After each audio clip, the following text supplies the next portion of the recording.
अपने जिस टॉपिक पे बात करेंगे वो है संसाधनों का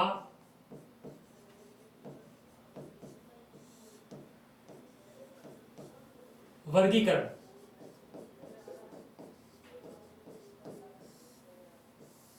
संसाधनों का वर्गीकरण जो टॉपिक है उस बिंदु पर अपने बात करना शुरू करेंगे। क्या होता है ये संसाधन, पहले क्या होते हैं, इस एक प्रमुख बिंदु पर बात करेंगे कि संसाधन क्या होते हैं। पहले अगर संसाधन के बारे में एक सामान्य परिभाषा में बात करें तो वे तत्व या वे पदार्थ जो मनुष्य की आवश्यकताओं की पूर्ति करते हैं, वे पदार्थ जो मनुष्य की आवश्यकताओं की पूर्ति करते हैं, संसाधन कहलाते हैं। सामान्य सी परिभाषा में अगर बात करें तो ये संसाधनों की प्रमुख परिभाषा है। अच्छा, संसाधनों का जनक कहते हैं जिम्मरमैन को। संसाधनों का जनक किसे कहते हैं? जिम्मरमैन को कहा जाता है। जिम्मरमैन को कहा जाता है और इसने एक बड़ी अच्छी परिभाषा दी है कि संसाधन होते नहीं हैं, बनाए जाते हैं। संसाधन होते नहीं हैं, बनाए जाते हैं।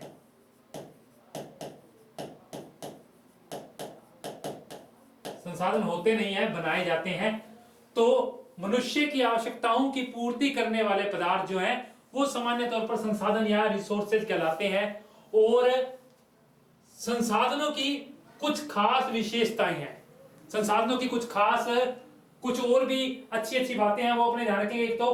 एक तो संसाधन प्राकृतिक और मानवीय दोनों प्रकार की संपदा होते हैं।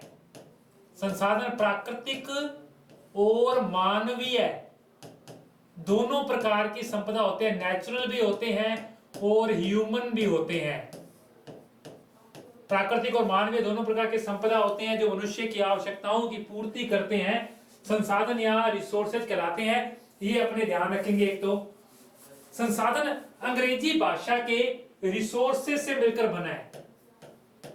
रिसोर्स शब्द से मिलकर बना है जो दो वर्डों री, जिसका मतलब है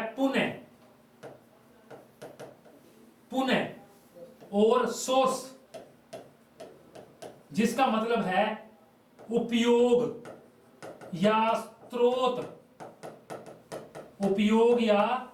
स्रोत, तो दो वर्डों री प्लस सोर्स से मिलकर बना है संसाधन, जिसमें री का अर्थ है पुनः और सोर्स का अर्थ है उपयोग या स्रोत।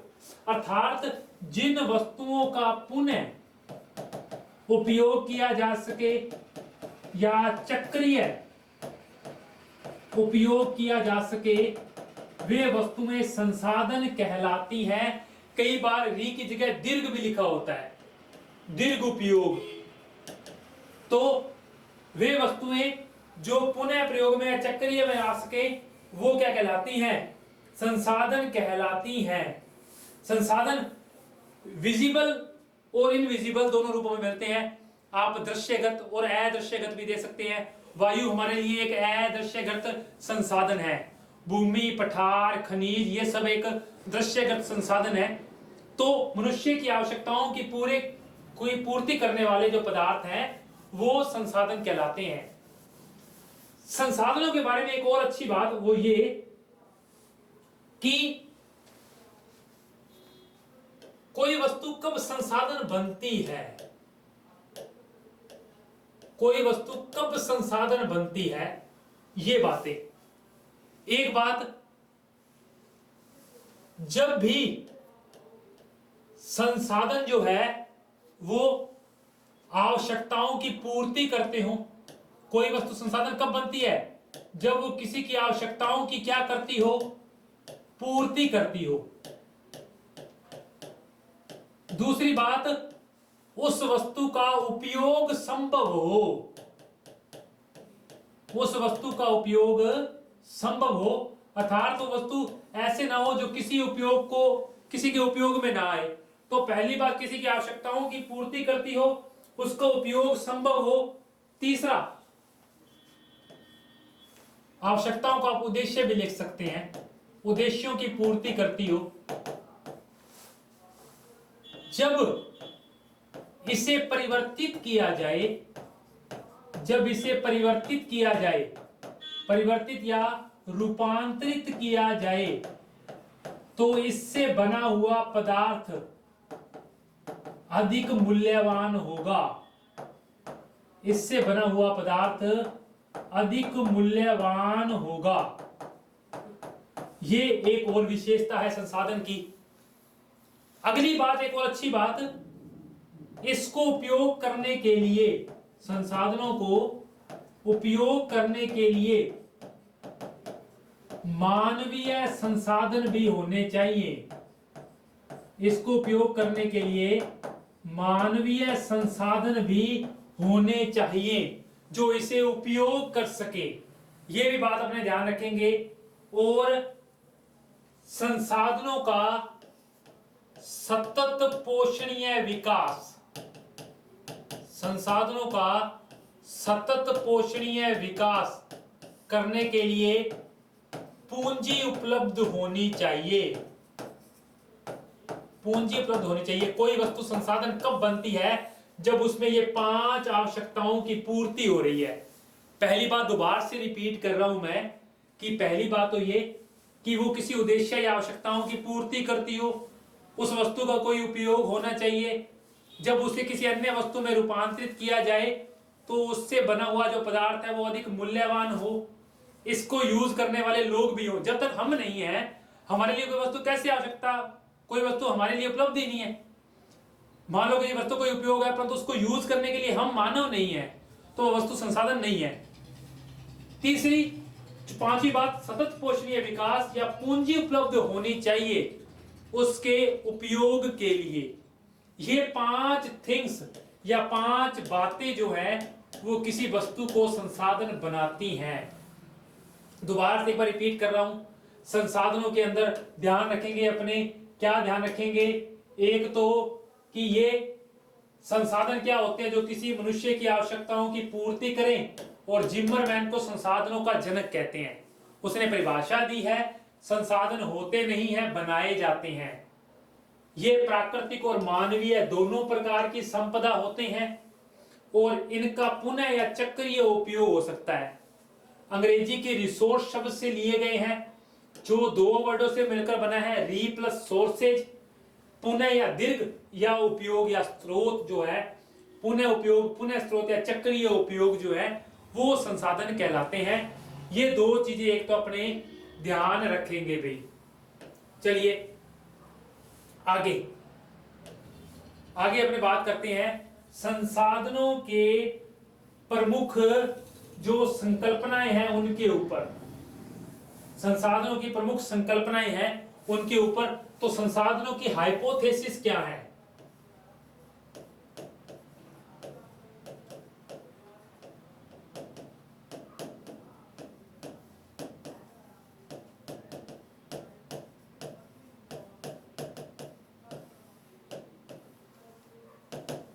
संसाधनों की संकल्पनाएं क्या हैं, इन पर बात करते हैं। बड़ा अच्छा ये बिंदु है। 6 जो है इसके प्रमुख वो बातें हैं। पहली बात, पहली जो बात है वो अपने ध्यान रखेंगे क्या है? पहली प्रमुख बात क्या है? चलिए, संसाधन होते नहीं है, बनाए जाते हैं। पहली संकल्पना लिख रहा हूं, संसाधन होते नहीं है, बनाए जाते हैं।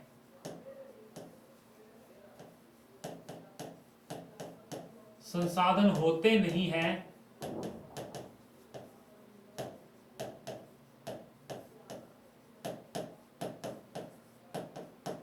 बनाए जाते हैं। एक तो पहली बात तो ये कथन किसका है? जिमरमैन का है। दूसरा, संसाधन एक गतिशील संकल्पना है, स्थिर नहीं। दूसरा, संसाधन एक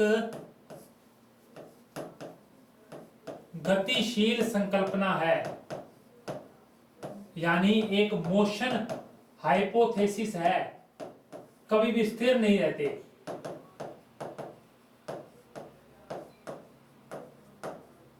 दो बातें, संसाधन होते नहीं बनाए जाते हैं। दूसरा, संसाधन एक गतिशील संकल्पना है, स्थिर नहीं। तीसरा, संसाधन एक कार्यात्मक संकल्पना है।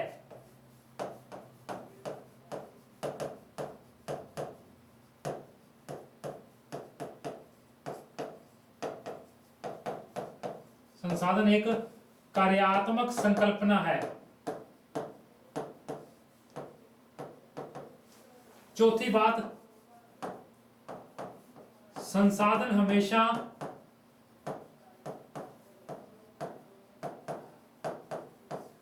प्रतिरोधों और तटस्थ तत्वों के साथ मिलते हैं।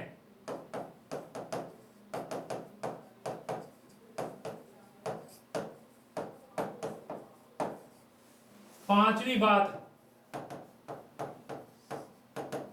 संसाधनों का उपयोग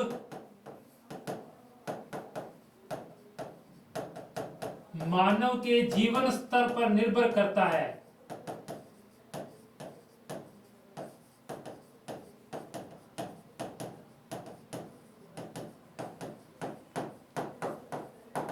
और लास्ट बात,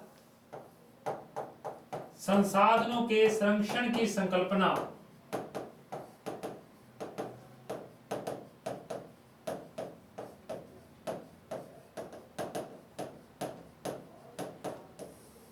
छह बातें, संसाधन होते नहीं है, बनाए जाते हैं। संसाधन एक गतिशील संकल्पना है, स्थिर नहीं। संसाधन एक कार्यात्मक संकल्पना है। संसाधन हमेशा प्रतिरोधों या तटस्थ तत्वों के साथ मिलते हैं। संसाधनों का उपयोग मानव जीवन स्तर पर निर्भर करता है। और संसाधनों के संरक्षण की संकल्पना जो सबसे नवीन संकल्पना है। तो पहली बात तो संसाधन होते नहीं है, मनुष्य उन्हें संसाधन बनाता है। अर्थात वही हमने बात की कि संसाधनों का उपयोग के लिए हम खुद जो है वो विद्यमान होने चाहिए। तो संसाधन होते नहीं, बनाए जाते हैं, जिमरमैन का कथन है। ये बात ध्यान रखेंगे। एक बात तो, और संसाधन कौन बनाता है? मनुष्य बनाता है। हम इसको उपयोग करने वाले लोग जब तक विद्यमान है तभी तक वो वस्तु संसाधन है, अन्यथा वो वस्तु संसाधन नहीं है। पहली बात अपने ये ध्यान रखेंगे संसाधनों की संकल्पना के बारे में। दूसरी बात जो है, संसाधन एक गतिशील संकल्पना है। दुनिया में कुछ ऐसे भी संसाधन हैं जिनका हम उपयोग करते हैं तो प्रकृति वहां कोई बाधक के रूप में कार्य करती है। वो हम बात कर चुके हैं कि संसाधन हमेशा प्रतिरोधों और तटस्थ तत्वों के साथ मिलते हैं, अर्थात उनके लिए कोई रुकावट, कोई प्राकृतिक संरचना दुनिया में अधिकतर लैंड ऐसा ही है। अब आपको अगर सामान्य तौर पर अगर भूमि की मैं बात करूं, भूमि जो है दुनिया में 70% ज्यादातर खाली है। हम वहां क्यों नहीं रह पाते? क्योंकि वहां या तो जलवायु की कंडीशन इतनी प्रचंड है, या गर्मी अधिक पड़ती है, सर्दी अधिक पड़ती है, वर्षा अधिक होती है, तो हम उसका उपयोग नहीं कर सकते। तो संसाधन एक गतिशील संकल्पना सदैव बदलती रहती है।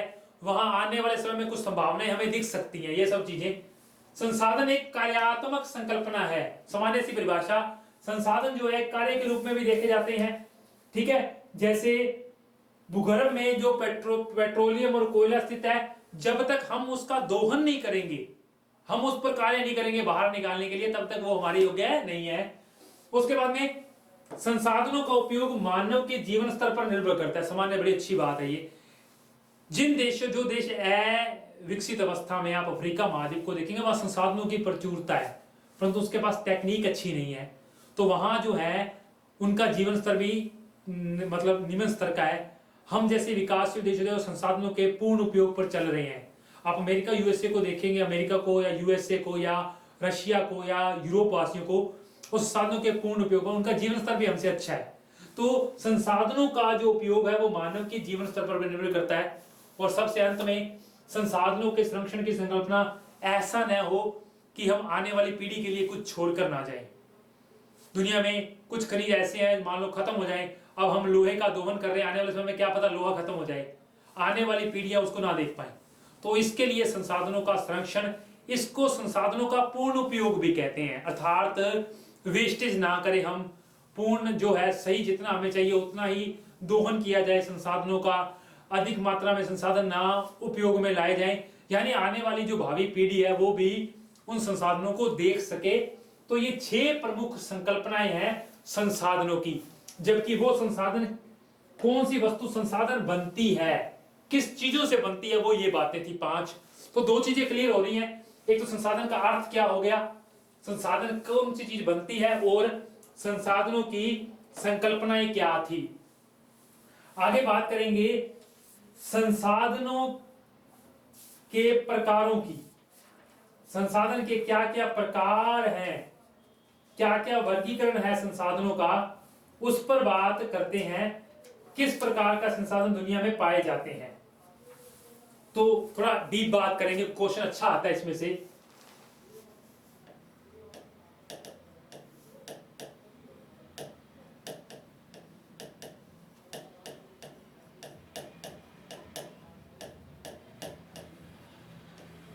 संसाधनों का वर्गीकरण, रिसोर्सेज के क्या क्या टाइप्स हैं। तो रिसोर्सेज जो है वो प्रमुख रूप से 4 प्रकार के बांटे जाते हैं। संसाधन की परिभाषा पर हमने सब बात कर ली है। 4 प्रकार के रिसोर्सेज हैं। उपयोग के आधार पर, यूज के आधार पर जो रिसोर्सेज है वो उपयोग के आधार पर,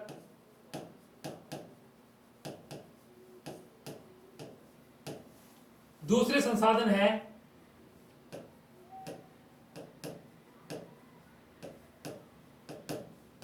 उद्देश्य के आधार पर,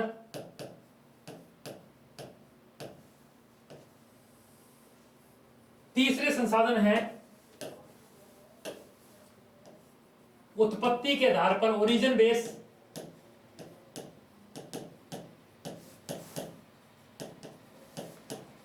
और चौथे संसाधन है स्वामित्व के आधार पर।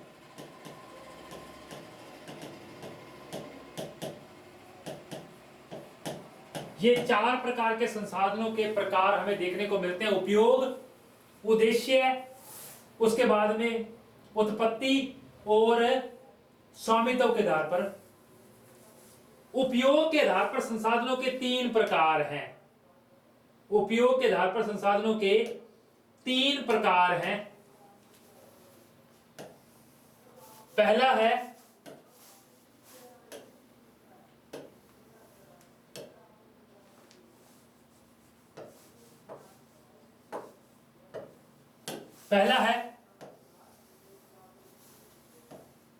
नव्यकरणीय संसाधन,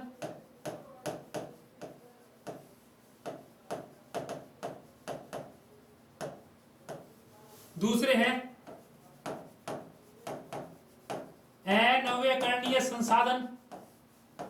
एग्जाम्पल ध्यान रखेंगे इनके, हमारे लिए इंपॉर्टेंट यही है। और तीसरे हैं चक्रीय संसाधन। ये 3 प्रकार के संसाधन उपयोग के आधार पर हैं। नव्यकरणीय संसाधन क्या होते हैं?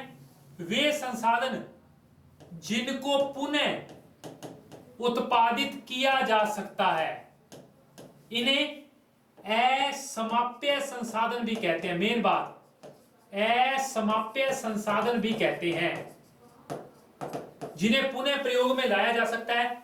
आप सौर ऊर्जा, पवन ऊर्जा, जल ऊर्जा या बायोमास जैव ऊर्जा, ये सब जो ऊर्जाएं देखेंगे ये नव्यकरणीय या असमाप्य संसाधनों में आती हैं, जिनका पुनः उपयोग संभव है। वे चीजें जिनका पुनः उपयोग संभव नहीं है वे समाप्य संसाधनों में आते हैं। इन्हें नॉन रेन्यूएबल रिसोर्स भी कहते हैं और ऊपर वाले को रेन्यूएबल रिसोर्स भी कहते हैं। समाप्य संसाधन, पेट्रोलियम, कोयला एक बार यूज करेंगे खत्म हो जाएंगे। लोहा वैसे एक चक्रीय मात्रा, उसे पिघलाकर पुनः और रूप में बदला जा सकता है। चक्रीय संसाधन जिनका बार बार उपयोग हो सकता है, और इनमें लोहा एक संसाधन है। जितने भी ज्यादातर खनिज हैं वो असमाप्य में आते हैं। ज्यादातर ज्यादातर बोल रहा हूं, ये ध्यान रखेंगे। लोहा चक्रीय में आता है। ज्यादातर खनिज एक बार आप उनका दोहन कर लेंगे तो वे समाप्त हो जाते हैं। अब उनको बनने में हजारों वर्ष लगेंगे।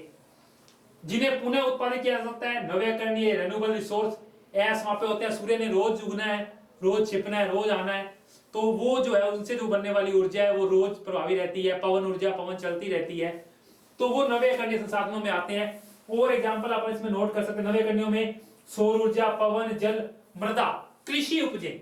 फसलें एक नवीकरणीय संसाधन है। हम बीज डालते हैं, पुनः उत्पादित होती है उसी भूमि में, फिर बीज डालते हैं पुनः, तो मृदा भी एक क्या है, नवीकरणीय संसाधन है। ये ध्यान रखेंगे, एग्जाम्पल नोट कर लेंगे। सौर ऊर्जा, पवन, जल, मृदा, कृषि उपजे, मानव। सौर ऊर्जा, पवन ऊर्जा, जल, मृदा, कृषि उपजे,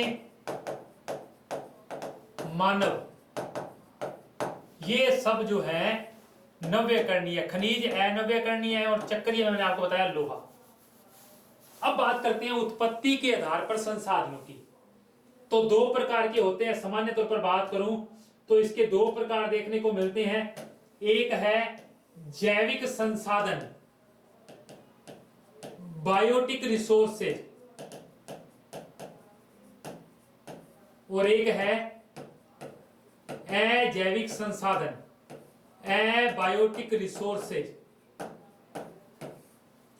वे संसाधन जिनमें जीवन पाया जाता है। आप वनस्पति को देख लीजिए, आप मनुष्य को देख लीजिए, आप जीव जंतुओं को देख लीजिए, वो जैविक संसाधनों में आते हैं। आप सिंपल सी बात करें, जिनमें लाइफ के अवशेष मिलते हैं, जीवन के अवशेष मिलते हैं। मानव एक ऐसा ही संसाधन है।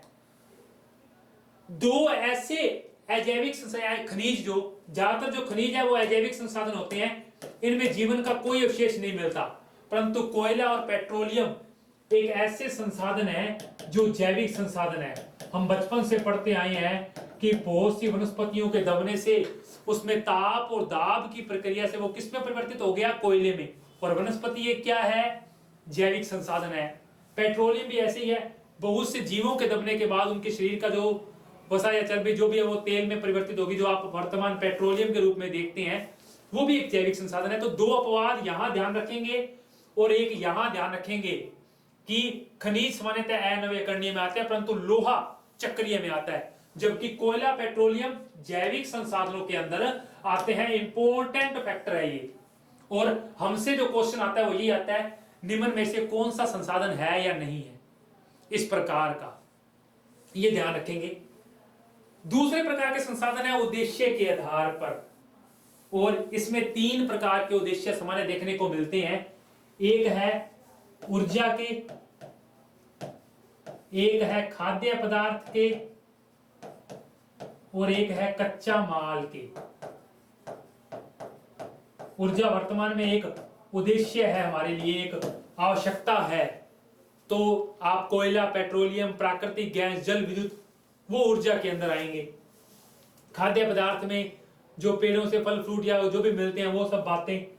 और कच्चा माल आप देखेंगे जो वनों से भी मिलता है, जो कृषि से भी मिलता है, जो पशुओं से भी मिलता है। और इन तीनों में प्रमुख है वनों से मिलने वाला।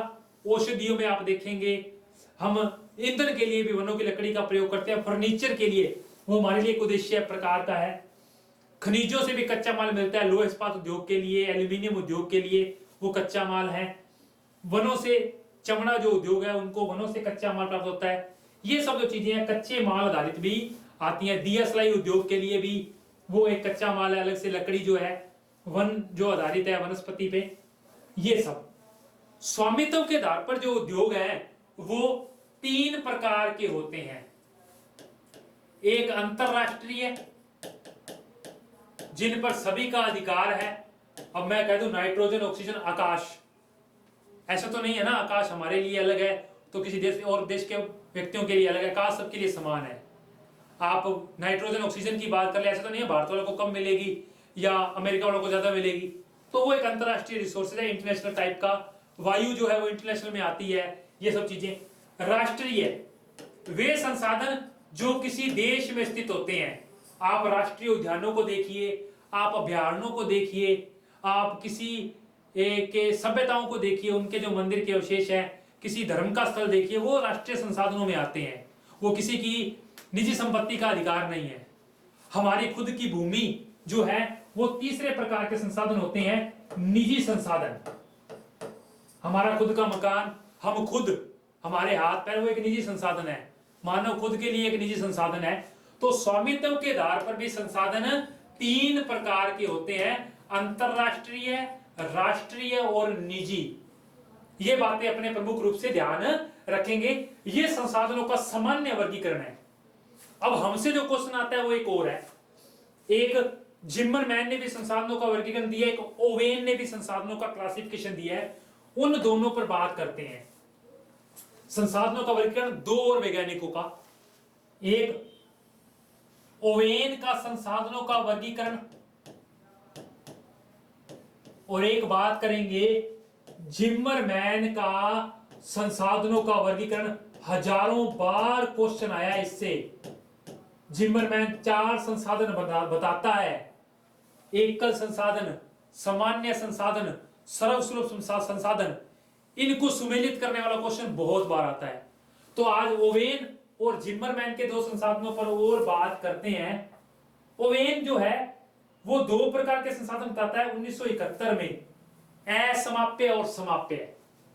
ओवेन ने 1971 में दो प्रकार के संसाधन बताए हैं, एक असमाप्य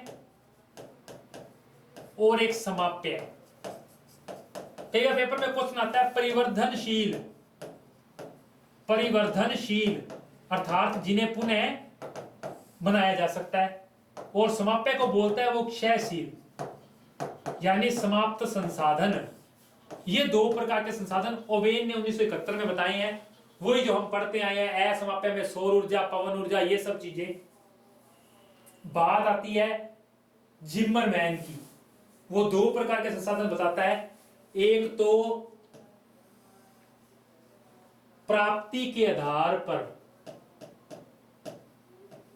एक तो प्राप्ति के आधार पर, और एक बताता है नव्यकरणीयता के आधार पर, नव्यकरणीयता के आधार पर। और हमें प्राप्ति का जो चीजें है वो ध्यान रखनी है, इंपॉर्टेंट हमारे लिए यही है। यहां वो 4 प्रकार के संसाधन बताता है, यहां वो 4 प्रकार के संसाधन बताता है। एक बताता है सर्वसुलभ, जो संसाधन सभी जगह विद्यमान है, सामान्य संसाधन, बिखरे हुए संसाधन और एकल संसाधन। ये 4 संसाधन बताता है जिम्मरमैन। क्वेश्चन आता है नाइट्रोजन, ऑक्सीजन, लिखा होगा सर्वसुलभ, सामने लिखा होगा वायु, वायु सर्वसुलभ है, हमारे लिए भी है और लोगों के लिए भी है। एक लिखा होगा खनिज, बिखरे हुए। एक बात ध्यान रखते हैं अपने, खनिज हमने अभी बात की कि खनिज प्रतिरोधों और रस्तों के साथ मिलते हैं। उसका मतलब ये है कि दुनिया में कोई भी खनिज एक जगह नहीं मिलता। अब भारत में ऐसे नहीं है, कोयला की एक समान पट्टी है। हमारे कोयला जो है वो पूर्वोत्तर भारत के अंदर, जो ये दामोदर घाटी का वाला देखेंगे या नदी की घाटियों में ज्यादा देखने को मिलता है, मैदानों में कोयला नहीं है। जैसे जो अधात्विक खनिज है वो हमारे राजस्थान के मरुस्थल में मिलते हैं, कहीं और नहीं मिलते हैं। तो जो खनिज संसाधन है वो बिखरे हुए में आते हैं। कृषि भूमि एक सामान्य प्रकार का संसाधन है, आपको लगभग हर देश में देखने को मिलेगी कृषि भूमि। हर देश अपने तरीके से खेती करता है। चारागाह भूमि, मृदा, ये एक सामान्य संसाधन है। सर्वसुलभ में मैंने बताया वायु, जल यानी नाइट्रोजन, ऑक्सीजन, ये सब। बिखरे हुए में खनिज, ध्यान रखेंगे आप, इंपॉर्टेंट बात, खनिज। और एकल संसाधन में एक ही क्वेश्चन आता है, क्रायोलाइट एकमात्र ऐसा खनिज है जो सिर्फ और सिर्फ ग्रीनलैंड में निकलता है। नोट कर लेंगे स्टार पॉइंट लगाकर, क्रायोलाइट एकमात्र ऐसा खनिज है जो कहां निकलता है, ग्रीनलैंड में। ये 4 लिखे होंगे सामान्य और 4 लिखे होंगे खनिज। सुमेलित करने वाला क्वेश्चन आएगा यहां से। नव्यकरणता वही, अनव्यकरणीय, नव्यकरणीय और चक्रीय, 3 प्रकार के संसाधन बताता है जिम्मरमैन। जो हम पहले पढ़कर गए हैं, वे संसाधन जिनका पुनः उपयोग संभव है नव्यकरणीय, वे संसाधन जिनका पुनः उपयोग संभव नहीं है अनव्यकरणीय। कोयला पेट्रोलियम एक अनव्यकरणीय संसाधन है। आपने बाइक में एक बार पेट्रोल डलवाया, वो समाप्त हो जाएगा, पुनः नहीं आएगा, उसको बनने में फिर कोई हजारों वर्षों की प्रक्रिया का परिणाम लगेगा। एक बार क्वेश्चन आता है, संसाधनों के लिए सबसे इंपॉर्टेंट फैक्टर क्या है? संसाधनों के लिए सबसे इंपॉर्टेंट फैक्टर है समय। उनको बनने में हजारों वर्ष लगते हैं, परंतु समाप्त बड़ी जल्दी हो जाते हैं ये। और लास्ट है चक्रीय संसाधन। चक्रीय संसाधन जिनको पुनः उपयोग, और लोहा एक ऐसा ही संसाधन है। तो दो तो अपने को ध्यान रखना है। एक तो लोहा खनिजों में एक ऐसा जो चक्रीय में आता है। ज्यादातर खनिज अजैविक होते हैं, परंतु कोयला पेट्रोलियम एक जैविक संसाधन है। वनस्पति भी एक जैविक संसाधन है, मानव भी एक जैविक संसाधन है, जीव जंतु भी एक जैविक संसाधन है जिनमें जीवन के अवशेष मिलते हैं। फर्नीचर एक अजैविक संसाधन है। ऊर्जा उद्देश्य के आधार पर ऊर्जा वाले, खाद्य पदार्थ और कच्चा माल। कच्चा माल कितने प्रकार का है? 4 प्रकार का है। किस किस का? वनों से, दूसरा खनिजों से, तीसरा जंतुओं से, और चौथा जो प्रकार है वो है जो हम बात करते हैं पशुओं से या जंतुओं से, वो हो ही गया। तो इनसे भी कच्चे माल आधारित जो उद्योग हैं या इन पर जो संसाधन है वो बेस्ड है। स्वामित्व के आधार पर अंतरराष्ट्रीय, राष्ट्रीय और निजी। अच्छा, ये तो विश्व स्तर की बात है। स्वामित्व में एक भारत का भी पढ़ा जाता है। उसमें पढ़ा जाता है राष्ट्रीय यानी सरकारी, एक सहकारी और एक निजी। सहकारी वो होते हैं जो सरकार और लोगों के मिलने से चलते हैं। आप टिस्को का जो प्लांट देखेंगे भारत के अंदर, वो कुछ ऐसा ही स्वामित्व आधारित है। उसमें जो 51% एरिया वो निजी का है और 49% गवर्नमेंट का है। कुछ प्लांट सरकार ने अपने अंडर, इसको के प्लांट जो अब अपने अंडर ले लिए। तो कुछ भारत के आधार पर बात करें तो 3 प्रकार और देखने को मिलते हैं। एक तो सरकारी जो पूर्ण रूप से सरकार के अंडर है, राष्ट्रीय उद्यान वगैरह। सहकारी कोऑपरेटिव सोसाइटियां, मंडियां इसी प्रकार की हैं। वहां व्यक्ति तो निजी की दुकानें हैं, परंतु उनसे खरीद सरकार करती है। तीसरा हमारा आ गया निजी, हमारा खुद का घर, हमारा खुद का बगीचा, ये सब। अच्छा, सामुदायिक भवन, बहुत बार पेपर में क्वेश्चन आता है। सामुदायिक भवन एक सहकारी प्रकार का जो है वो संसाधन है। ये संसाधनों का पूर्ण वर्गीकरण एक बार फिर से रिपीटेशन देख लेते हैं। क्या क्या पढ़ा है हमने? संसाधन क्या होते हैं? मनुष्य की आवश्यकताओं की पूर्ति करते हैं। कौन से भाषा से लिया गया है? अंग्रेजी भाषा से। किस शब्द से? रिसोर्स से। कितने वर्डों से मिलकर बना है? 2 से, री प्लस सोर्स। इसके अलावा परिभाषा ध्यान रखेंगे, संसाधन होते नहीं है, बनाए जाते हैं। जिम्मरमैन, और संसाधनों का जनक भी कौन है? जिम्मरमैन ही है। आगे की बात, संसाधन कौन सी वस्तु बनती है, उसका उपयोग होना चाहिए, आवश्यकताओं की पूर्ति करती होनी चाहिए। इसे जब परिवर्तित करें या रूपांतरित करें तो वो वस्तु अधिक मूल्यवान होगी। हम लोहे सस्ता आता है, स्टील महंगा आता है। जब तक इसको यूज करने वाले लोग ही नहीं है, वो वस्तु संसाधन नहीं है। और इसका सतत पोषणीय विकास हो। 6 संसाधनों की संकल्पनाएं थी।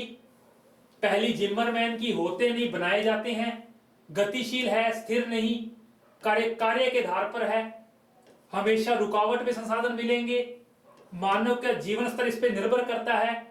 सबसे नवीन संकल्पना संरक्षण की, भावी पीढ़ी के लिए क्या छोड़कर जा रहे हैं हम, इस पर अब वर्तमान में बहुत चर्चा हो रही है। हम इतनी समिट्स देख रहे हैं, वो सब इन्हीं पर है कि पर्यावरण को बचाया जाए, संसाधनों को बचाया जाए। आप 1992 के रियो डी जेनेरियो से लगेंगे, वर्तमान तक सब समिट इन्हीं पर हो रही है। तो समिट्स का एक मुख्य बिंदु है संसाधनों का, कि संरक्षण की संकल्पना। उसके बाद में हमने प्रकार देखे, सामान्य 4, और ओवेन और जिम्मरमैन। प्राप्ति को नोट कर लेंगे, क्वेश्चन आएगा।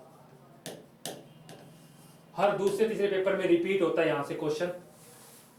थैंक यू, धन्यवाद। अगली क्लास में अगले टॉपिक पर अपने चर्चा करेंगे। शुक्रिया।